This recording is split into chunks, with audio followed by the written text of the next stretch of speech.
Let's bring him in today, Ron MacLean, on the day of Game 3 of the Stanley Cup Final, Dallas-Tampa tonight. How you doing, Ron? I'm great, Rod, and I'll wear some red tonight. I didn't realize, so that's a great cause, and I'll support you later on. I love it. Thank you. Thank you. So you'd have a lot of friends in that industry, no doubt. Oh, for sure. Yeah. And by the way, speaking of friends, you said you had stories on both Chris Dingman and Jason LaBarbera, who will be coming up later on in the program today? Yeah, it's funny. When we started doing Rogers Hometown Hockey 6 seasons ago, Tara Sloan, one of the first texts she received was from Jason LaBarbera. I said, how do you know him? And, of course, he was with the Calgary Hitmen. And as fate would have it, the conditioning and strength coach for the Hitmen, Sean Hope Ross, trains Tara. She used to do breakfast television in Calgary, and they've maintained a friendship and athletic links all through the years, even as she lives now in Toronto. And Jason's very connected there. So we would get some goalie scoops from Jason via Tara Sloan, and that's kind of the neat. I do remember one thing. If you're talking to Jason, one of my favorite saves he ever made was on Robbie Schremp. I always thought Robbie Schremp would be a star in the new NHL, but unfortunately his dangling and dipsy doodling wasn't cut out for the time. But one of the best players I ever saw down in London with the Knights, and they've produced so many players, is how Robbie didn't become a star. Great guy. So you can ask Jason about stopping Robbie Schremp. Maybe he'll remember. And then Dingman is a really special connection. During the 2001 season, that summer, Don Meehan, the player agent with Newport, was celebrating his 50th birthday. So to celebrate, if you can believe it, he chartered a plane, a jet, a jumbo wide-bodied, flew 112 friends from the hockey industry. So Scotty Bowman and Bobby Clark and the great Don Baisley and who's who of hockey players, including Chris Dingman. We all flew to Scotland and Ireland to play golf for a week. And I remember it was quite the party, right? We were supposed to be honoring places like St. Andrew and, the birthplace of golf. But really, a lot of us, especially me from Red Deer, just wanted to hang with the Western guys and drink. So I happened to be playing golf at Ballybunion in Ireland with Chris Dingman. And you're always playing, at least in my case, with hockey players, and they're good golfers. So it's the first hole, and I was always a little bit nervous because I was playing with the new 3 other guys in our foursome, and Dingman's in my group that day, and my approach shot is a 70-yard pitching wedge, and I'm a lefty, and so I wear the glove on my right hand. But as I hit the ball, the club spun in my sweaty hands. My hands, I was kind of a little hungover and sleep deprived, and my hands were still sweaty from nerves, and I shanked it and kind of sculled it across the green. And I said, oh, geez, having all those beers last night and no sleep, club slipped in my hand. And Chris Dingman, in the blink of an eye, says, no, Ron, you just suck.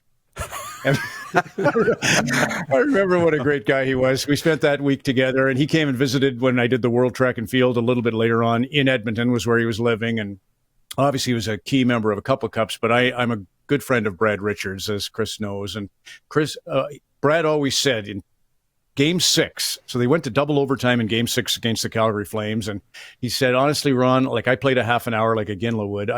Marty St. Louis played a half an hour, Le Cavalier not far behind us, but we were beat up. Christoph Oliva, Chris Simon, Dave Lowry, who played less than Chris Dingman did on the other side. These were big, hard minutes that Calgary, when you played them. And he said Dingman was a star for us in games 5 and 6. He played, over 12 minutes in both those games, 20-plus shifts, and was just enormous in allowing St. Louis and me to survive, because we just didn't know if we had anything left in the tank, and we needed a big body like Chris to play those valuable minutes, which he. He's very blunt too, as we've noticed. So I'm looking forward to the chat. Clearly, as he said to you about your golf game. Yeah. Hey, we do have some broadcasting questions for you. One's come from my co-host Darren, and I'll get to that in a second. But just on the matchup, Stars Lightning, if you will. My friends are saying, hey, it's 2 Sunbelt teams. They're not that into it.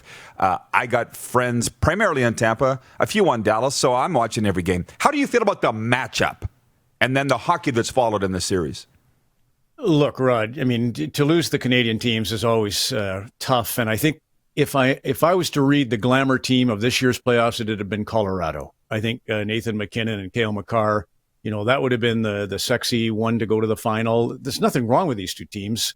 But I just think, we lost the Vegas element of 2 years ago was what kind of drove us when we lost Canada. And a lot of Canadians sort of know about Vegas. So that was a real great story. And Ovechkin. And then last year we had a team go from last to, first in St. Louis, and it was Boston who has that original 6 following. This year, to your friend's point, it's hard to get, motivated by or invested in the matchup. But what are you going to do? And it's as we all kind of, I think, concur, the miracle of what we're watching in sport in the wake of the pandemic kind of makes up for that a bit. But I fully understand why at the tail end of your summer you might not want to be in front of the TV. I get it. Well, hey, and I'm a Golden Knights fan, but I'm looking at Colorado going, these guys are awesome. And great stories with what Kadri was doing and Landeskog, who realized or remembered that he was that good. But hey, I get it. And again, I'll be watching. Darren, do you want to ask him about breaking in the kids? We're going to go there first. And Anthony Stewart and Bieksa. I think that's super cool because, last time we talked, Ron, that was back in July. So it was before you started. But we can tell when we're watching, at least the broadcasters can. They're rookies, right? And you're sitting there at the head of the table as kind of the coach, but they've come a long way. What's that process been like? Well, Bieksa is incredible. So Dingman had 120 fights in his NHL career.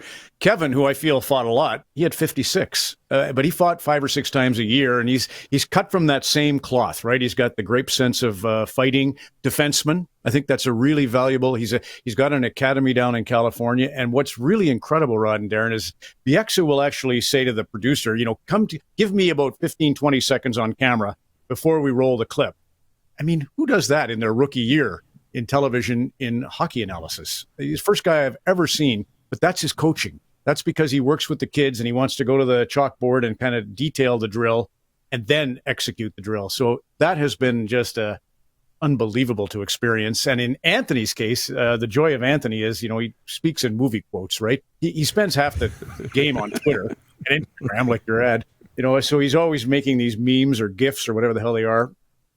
Very creative, and he loves to steal from pop culture and mix that in. And the only sort of learning curve for Anthony that I still need to impart is, like, for heaven's sakes, Anthony, get something from that first period for yourself. Never mind tweeting out a GIF with Fred Flintstone.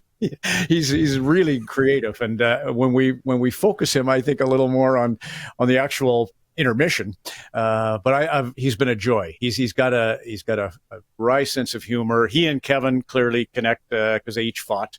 I think that's a really, all those guys that fought in the National Hockey League, and Anthony hated to. He didn't want to. He was a great scorer, like Dingman, great scorer in junior, but forced to fight to survive. And when you're forced to do something outside of your comfort zone, you kind of wear a mask and you puff out your feathers and you pretend. And so Anthony and all the tough guys are usually pretty good at pretending when it gets to the red light on the cap.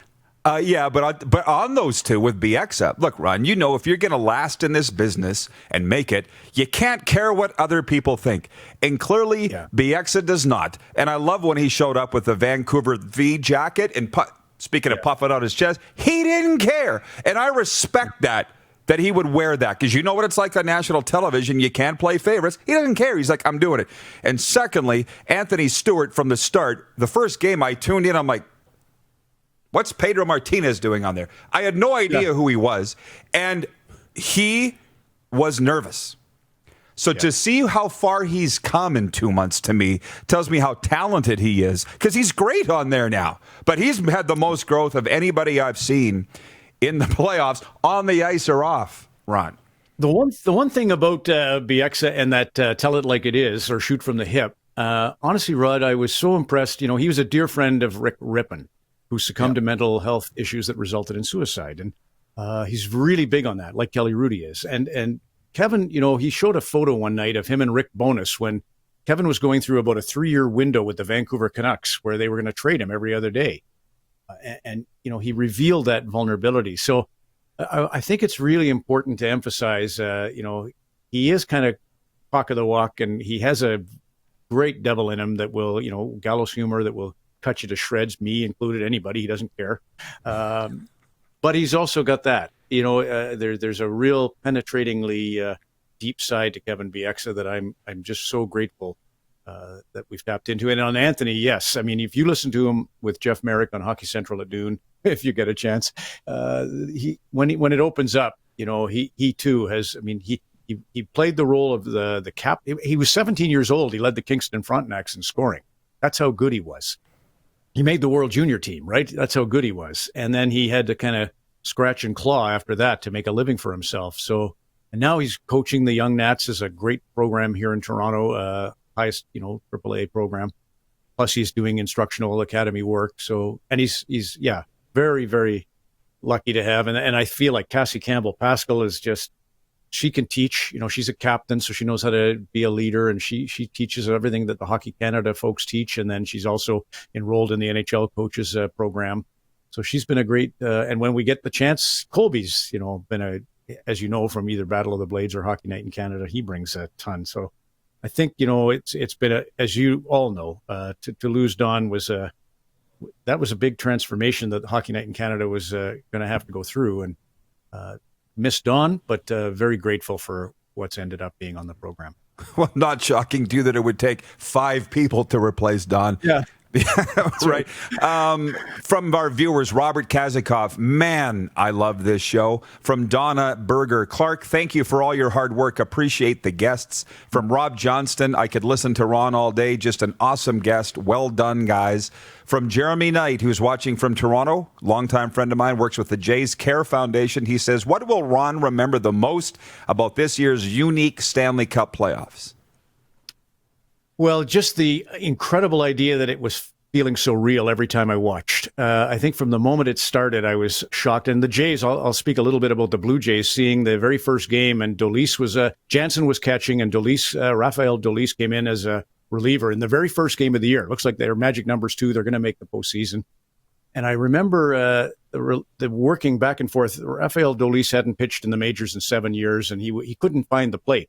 His first 23 pitches, I think he only threw 7 strikes. And I thought, Jays are going to get killed here. And Ryu had been on the mound, right? So that was a big story for the Jays. And I just saw that dynamic, and I thought, wow, it's happening in an empty ballpark, and I think they were in Orlando at the time. Amazing. That's what I'll remember, is how, we all play, or I don't know if everybody does, but I play a lot of beer league hockey. And I always felt like sitting on the bench at beer league hockey on Tuesday and Wednesday nights, and in the game itself, that everything outside the glass is academic. And that's how this has been. To see player after player score a big goal and go to the glass, to cheer with the fans, and there are no fans, just shows how you can suspend disbelief and give it what it really matters, is an effort about the game within the glass. So that's what I'll remember. For sure, and I know you'd agree that the NHL should be extremely proud of the way they've pulled this off. Look, I'll do one more, and then we got to let you go. We could sit here all day. From Chase Tippett. I gotta hear Jason and Chris. From Chase Tippett, the favorite nephew of Dave Tippett. He says, Ron's thoughts on Rick Bowness. Well, I've spent the last 2 summers with Rick at his charity golf tournament called Maritime NHLers for Kids. And this is the most amazing thing. I've played in a million charity events all around Canada, and it's the only golf tournament I know where they don't allow alcohol on the course. They have all the kids from minor hockey come and be caddies or ball washers or whatever job they can give them. And he doesn't want drinking and, debauchery on the golf course. He wants this to be a really great moment for the young children in minor hockey, boys and girls. That's Rick Bowness in a nutshell. So Tippett's a great teacher. It's funny, I was talking to Leon Draisaitl, not to drop names, but obviously I was interviewing Leon about his Hart Trophy and Ted Lindsay Award, and his father Peter and Dave Tippett went head-to-head in the 92 Olympics, and I was blessed to cover those games, and Dave was fantastic, and so was Peter Draisaitl. But Bowness, he's hockey through and through, and if I could say one thing, it's that he's invited me to his home on Grand Lake in Nova Scotia, where both Nathan McKinnon and Sidney Crosby have homes.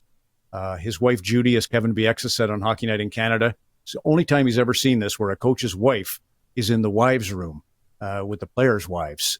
Everybody loved the Bonuses. They know how to create a family, and he does everything with that in mind, what it's like to be a kid looking up to somebody. So, yeah, very special story. Wonderful answer. And by the way, Chase, I don't actually think you're Dave's favorite nephew. I know your brother Barrett. Dave loves you both the same. I don't want to start a family fight.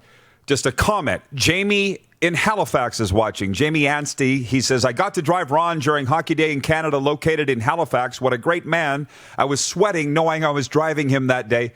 Great to see you live on the RP show. So there you go, Ron. Not that it's new to you, but it's new to us viewers from Vancouver to Halifax chiming in today on our interview.